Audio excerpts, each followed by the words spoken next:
ವಿಕ್ರಮ್ ಅವ್ರ ಜೊತೆ ಕೂತ್ಕೊಂಡು ಈ ಸಿನಿಮಾ ಬರಿಬೇಕಾದ್ರು ಇದನ್ನ ನಾವು ಕಮರ್ಷಿಯಲ್ ಸಿನಿಮಾ ಅಥವಾ ಫೈಟ್ ಇಡಬೇಕು ಇನ್ನೇನೋ ಇಡಬೇಕು ಅಂತ ಟ್ರೀಟೇ ಮಾಡಲಿಲ್ಲ. It was about human bonding. ನಾವು ಫಸ್ಟ್ ಕಾಶ್ಮೀರಲ್ಲಿ ಶೂಟ್ ಮಾಡಬೇಕು ಅಂತ ಪ್ಲಾನ್ ಮಾಡಿದ್ದಿದ್ದು. ಬಟ್ ಕಾಶಿಲೇ ನಾನು ಏನಕ್ಕೆ ಮಾಡಿದೆ ಗೊತ್ತಾ? ಕಾಶಿ ಇಸ್ ವೇರ್ ಅಂತ್ಯಕ್ರಿಯೆ ಇಸ್ ಡನ್. ನನ್ನ ಹಳೆ ಲವರ್ ಹೆಸರನ್ನೇ ನಾನು ನನ್ನ ಮಗಳಿಗೆ ಇಟ್ಟಿರ್ತೀನಿ ಎಷ್ಟೊಂದ್ಸರಿ, ಅಥವಾ ಇನ್ಯಾರಿಗೋ ಇಟ್ಟಿರ್ತೀವಿ. ಅಪ್ಪನಲ್ಲಿ ಒಬ್ಬ ಸೂಪರ್ ಮ್ಯಾನ್ ಇದ್ದ ಗೊತ್ತಾ, ಅದನ್ನ ಇವತ್ತು ಹತ್ತಿಕ್ಬಿಟ್ಟಿದ್ದಾನೆ. ಆ ಸೂಪರ್ ಮ್ಯಾನ್ ಯಾರು ಅಂತಂದ್ರೆ ಮಗು ಮತ್ತೆ ಮೃಗ ಎರಡು ಒಂದಾಗಿ ಬಂದು ಹೊಡಿತಾನಲ್ಲ ಕೊನೆಯಲ್ಲಿ. ಆ ಇಡೀ ಸೀನ್ ನೀವು ಅಬ್ಸರ್ವ್ ಮಾಡಿದ್ರೆ ಅವನು ಕುಣಿತಾ ಹೊಡಿತಾ ಇದ್ದಾನೆ ಎಲ್ರಿಗೂ. ಅಂದ್ರೆ ಮಗು ಕುಣಿತಾ ಇದೆ, ಮೃಗ ತಾಂಡವ ಆಡ್ತಾ ಇದೆ.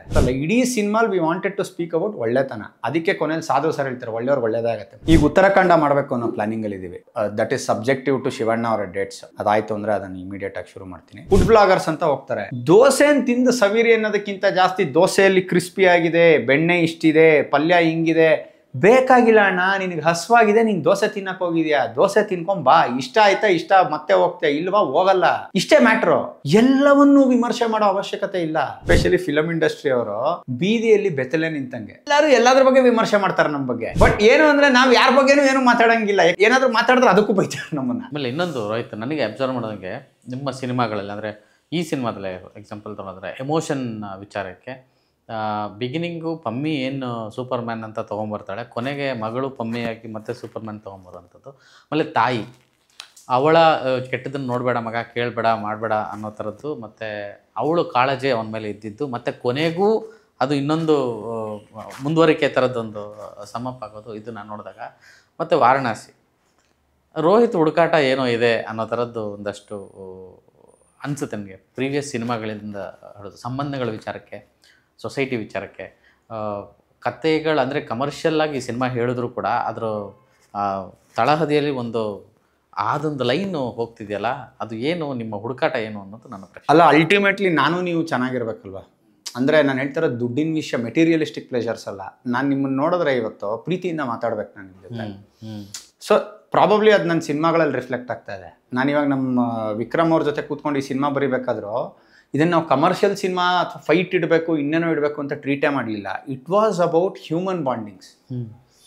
ನನಗೆ ತುಂಬ ಆಪ್ತರಾದವ್ರು ತೀರ್ಕೊಂಡ್ಬಿಟ್ರೆ ಏನೇನು ಮಾಡ್ಬೋದು, ನಾವು ಏನೇನು ಆಗುತ್ತೆ, ನನ್ನ ಗಿಲ್ಟ್ ಕಾನ್ಷಿಯಸ್ ಹೆಂಗೆ ಕಾಡುತ್ತೆ ನನಗೆ, ನನ್ನ ಒಳಗಡೆ ಏನೇನು ಬದಲಾವಣೆಗಳಾಗತ್ತೆ ಅನ್ನೋದ್ರ ಬಗ್ಗೆ ಮಾತ್ರ ಇತ್ತು. ಈಗ ಕಾಶಿದೊಂದು ಪಾಯಿಂಟ್ ಹೇಳಿದ್ರಿ. ನಾವು ಫಸ್ಟು ಕಾಶ್ಮೀರಲ್ಲಿ ಶೂಟ್ ಮಾಡಬೇಕು ಅಂತ ಪ್ಲ್ಯಾನ್ ಮಾಡಿದ್ದಿದ್ದು. ಅದಾದಮೇಲೆ ಹೆಂಗೋ ಬಂದು ಕಾಶಿಗೆ ಬಂತು.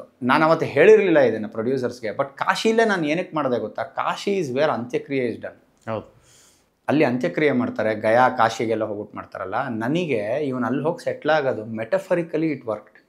ಯಾಕಂದರೆ ಇವನು ಬರೀ ಪಮ್ಮಿದಲ್ಲ, ಡ್ಯಾಡಿದು ಅಲ್ಲೇ ಹೋಗಿ ಮಾಡಿದ್ದಾನೆ.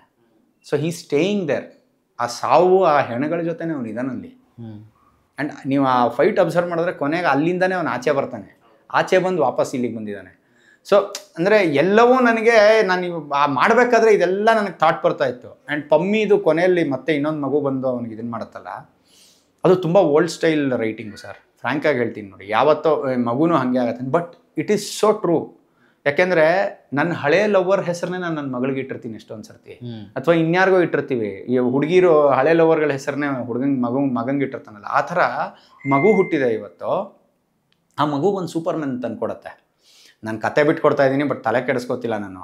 ಸೂಪರ್ ಮ್ಯಾನ್ ಅಂತ ತಂದುಕೊಟ್ಬಿಟ್ಟು ಹೇಳುತ್ತೆ, ಈ ಸೂಪರ್ ಮ್ಯಾನ್ ಜೊತೆ ಆಟನೇ ಆಡ್ತಾ ಇಲ್ಲ, ಹೇಳು ಇದಕ್ಕೆ ಅಂತ. ಸೂಪರ್ ಮ್ಯಾನ್ ಆಟ ಆಡ್ತಿಲ್ಲ ಅಂದರೆ ಅವನಲ್ಲಿ ಆ ಅಪ್ಪನಲ್ಲಿ ಒಬ್ಬ ಸೂಪರ್ ಮ್ಯಾನ್ ಇದ್ದ ಗೊತ್ತಾ, ಅದನ್ನು ಇವತ್ತು ಹತ್ತಿಕ್ಬಿಟ್ಟಿದ್ದಾನೆ. ಆ ಸೂಪರ್ ಮ್ಯಾನ್ ಯಾರು ಅಂತಂದರೆ ಮಗು ಮತ್ತು ಮೃಗ ಎರಡು ಒಂದಾಗಿ ಬಂದು ಹೊಡಿತಾನಲ್ಲ ಕೊನೆಯಲ್ಲಿ. ಆ ಇಡೀ ಸೀನ್ ನೀವು ಅಬ್ಸರ್ವ್ ಮಾಡಿದ್ರೆ ಅವನು ಕುಣಿತಾ ಹೊಡಿತಾ ಇದ್ದಾನೆ ಎಲ್ರಿಗೂ. ಅಂದರೆ ಮಗು ಕುಣಿತಾ ಇದೆ, ಮೃಗ ತಾಂಡವ ಆಡ್ತಾ ಇದೆ. That was the idea. So ಎರಡೂ ಮಿಕ್ಸ್ ಮಾಡೋಣ.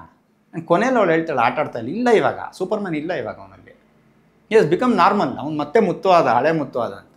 ತಾಯಿದು ನೀವು ಹೇಳಿದ್ರಿ ಲಾಸ್ಟಲ್ಲಿ ಇಟ್ಟಿದ್ದೀನಿ ಅಂತ. ಆ ತಾಯಿ ಮರ್ತೋಗ್ಬಿಟ್ಟಿರ್ತಾಳಲ್ಲ, ಆ ಹಿಂದಿನ ಸೀನಲ್ಲಿ ಅವಳು ಹೇಳ್ಬಿಟ್ಟು ಬಂದಿರ್ತಾಳೆ, ನನಗೆ ಈ ಇಡೀ ಅಂಶ ಇದೆಯಲ್ಲ ಇದು ಮರ್ತೋಬೇಕಪ್ಪ, ನನಗೆ ದೇವರಲ್ಲಿ ಕೇಳ್ಕೊತೀನಿ ಆ ಹಳೆ ಮುತ್ತು ನೆನಪಿರ್ಲಿಲ್ಲ ಅಂತ.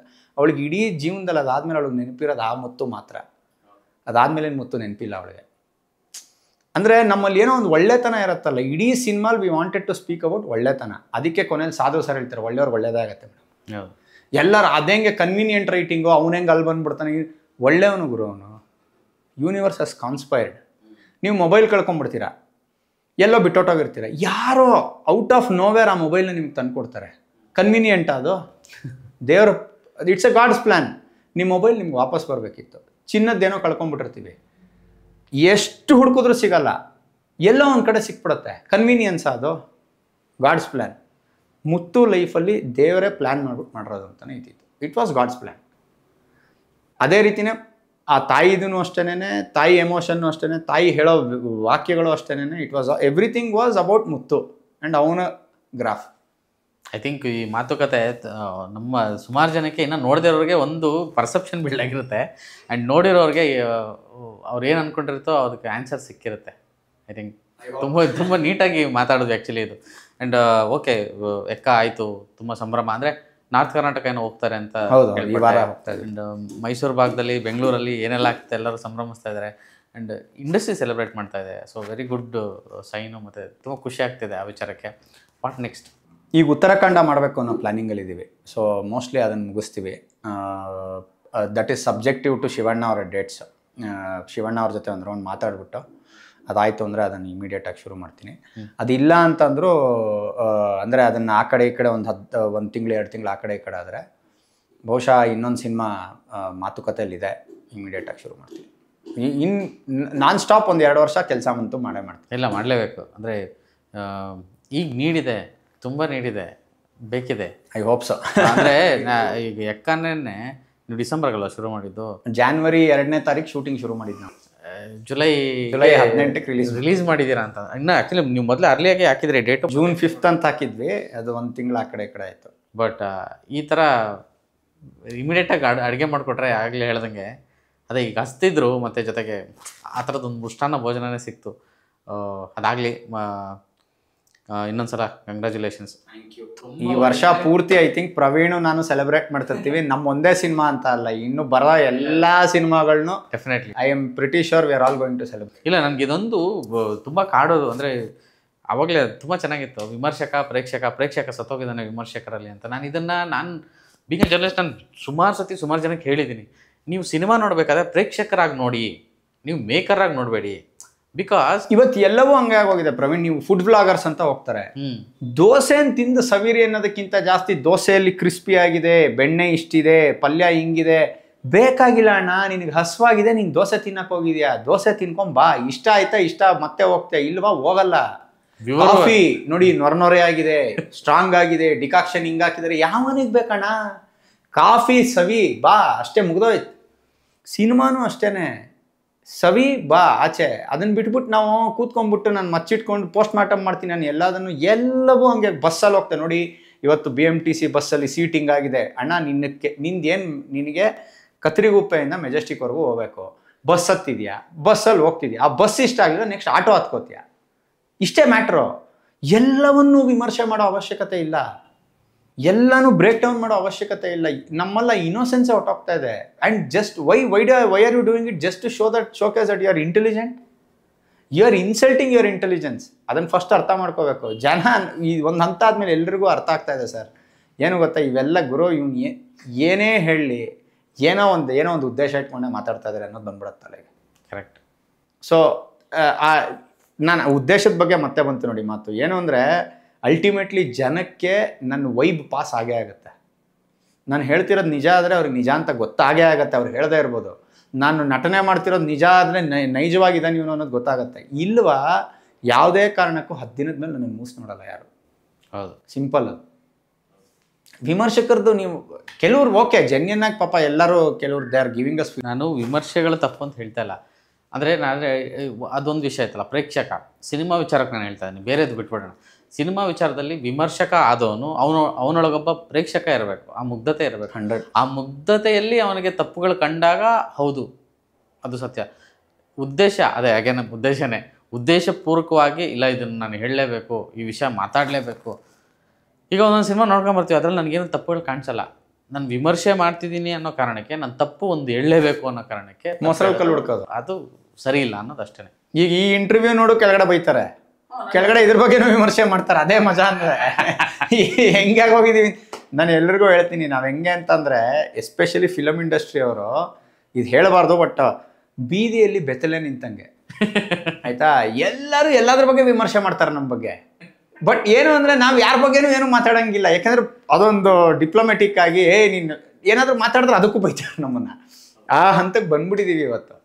So it's okay. ಎನಿವೆ ಅಂದರೆ ಒಂದು ಖುಷಿ ಪಡೋಂಥ ವಿಷಯ, ಸಂಭ್ರಮ, ಎಕ್ಕ ಸಂಭ್ರಮದಲ್ಲಿ ಇದ್ದೀವಿ. ಈ ಸಂಭ್ರಮನ ಸಂಭ್ರಮಿಸೋಣ. ಇನ್ನೊಂದಷ್ಟು ಸಿನಿಮಾಗಳು ಈ ವರ್ಷ ಒಳ್ಳೊಳ್ಳೆ ಸಿನಿಮಾಗಳು ಬರ್ತಿದೆ ಬ್ಯಾಕ್ ಟು ಬ್ಯಾಕು.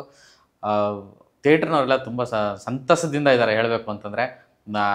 ಈ ರೀತಿ ಹೋಗ್ತಾರೆ ಅಂದರೆ ಟೆಂಟ್ಗಳು ಒಂದು ಯಾವುದೋ ಒಂದು ಸಣ್ಣ ತಾಲೂಕು ಮಟ್ಟದಲ್ಲಿ BC ಸೆಂಟ್ರಲ್ ಟೆಂಟ್ಗಳು ಸಹ ತುಂಬಿ ಹೋಗ್ತಿದೆ.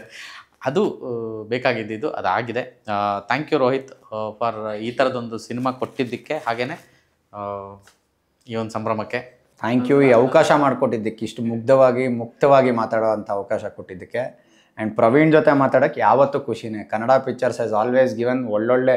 ನಾನು ಲಾಸ್ಟ್ ಟೈಮ್ ನೀವು ಬಂದ ತಕ್ಷಣ ಅದನ್ನೇ ಹೇಳಿದೆ, ನಾನು ಹೋದ ಇಂಟರ್ವ್ಯೂ ನನ್ನ ಎಲ್ಲ ಇಂಟರ್ವ್ಯೂಗಿಂತ ಬೆಸ್ಟ್ ಆಗಿತ್ತು ನಿಮ್ಮ ಜೊತೆ ಮಾತಾಡಿದ್ದು ಅಂತ. ಬಹುಶಃ ಈ ಇಂಟರ್ವ್ಯೂ ಆದಮೇಲೆ ಇನ್ಯಾವ ಇಂಟರ್ವ್ಯೂ ನೆಕ್ಸ್ಟ್ ಪಿಕ್ಚರ್ವರೆಗೂ ಕೊಡೋದು ಇಲ್ಲ ನಾನು. ಸೊ ಕಾರ್ತಿಕ್ಗೂ ನಾನು ಅದೇ ಹೇಳಿದೆ, ಇದೊಂದು ಇಂಟರ್ವ್ಯೂ ಕೊಡ್ತೀನಿ ನಾನು, ಯಾಕೆಂದರೆ ಅವ್ರ ಜೊತೆ ಮಾತಾಡೋಕ್ಕೆ ನನಗೆ ಇಷ್ಟ, ವೈಬ್ ಮ್ಯಾಚ್ ಆಗುತ್ತೆ, ಮಾತಾಡೋಣ ಅಂತ. So thank you for that. And more than anything, ನಾನು ಈ ಪ್ಲ್ಯಾಟ್ಫಾರ್ಮ್ ಮಾಡಿದ ಉದ್ದೇಶನೇ ಸಿನಿಮಾಗೆ. ಮತ್ತು ಗೊತ್ತಲ್ಲ ಅಂದರೆ ಆ ಸಿನಿಮಾಗೆ ಏನೋ ಕೊಡಬೇಕು ಅನ್ನೋದನ್ನೇ ಉದ್ದೇಶ.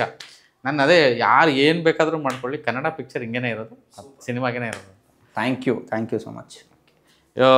ಐ ಥಿಂಕ್ ಈ ಎಕ್ಕ ಸಿನಿಮಾದ ಈ ಒಂದು ನಿರ್ದೇಶಕರ ಜೊತೆಗಿನ ಮಾತುಕತೆ ನೀವು ನೋಡಿದರೆ ಖಂಡಿತವಾಗ್ಲೂ ನಿಮಗೆ ಆಲ್ರೆಡಿ ನೋಡಿರೋರಿಗೆ ಉತ್ತರ ಸಿಕ್ಕಿರುತ್ತೆ, ನೋಡದೇ ಇರೋರಿಗೆ ಇನ್ನೂ ಅದ್ಭುತವಾದಂಥ ಅನುಭವ ಸಿಗುತ್ತೆ ಅಂತ ನಾನು ಭಾವಿಸ್ತೀನಿ. ಥಿಯೇಟ್ರಲ್ಲಿದೆ ಸಿನಿಮಾ, ಇಡೀ ರಾಜ್ಯ ಸಂಭ್ರಮದಿಂದ ನೋಡ್ತಾ ಇದೆ. ಆ್ಯಕ್ಚುಲಿ ನಾನು ಕೇಳ್ಪಟ್ಟೆ, ಆ್ಯಕ್ಚುಲಿ US ಬೇರೆ ಬೇರೆ ಕಡೆ ಹೊರದೇಶದಲ್ಲೆಲ್ಲ ತುಂಬ ಚೆನ್ನಾಗಿ ಹೋಗ್ತಾಯಿದೆ ಅಂತೆ ಸಿನಿಮಾ. ಅಷ್ಟರ ಮಟ್ಟಿಗೆ ಹಸ್ಕೊಂಡಿದ್ರು ಕನ್ನಡ ಪ್ರೇಕ್ಷಕರು. ಹಬ್ಬದೂಟ ಹಾಕಿದ್ದಾರೆ. ಸೊ ನೀವು ಹಬ್ಬದೂಟ ಮಾಡಿ ಥಿಯೇಟ್ರಿಗೆ ಹೋಗಿ. ನಮಸ್ಕಾರ.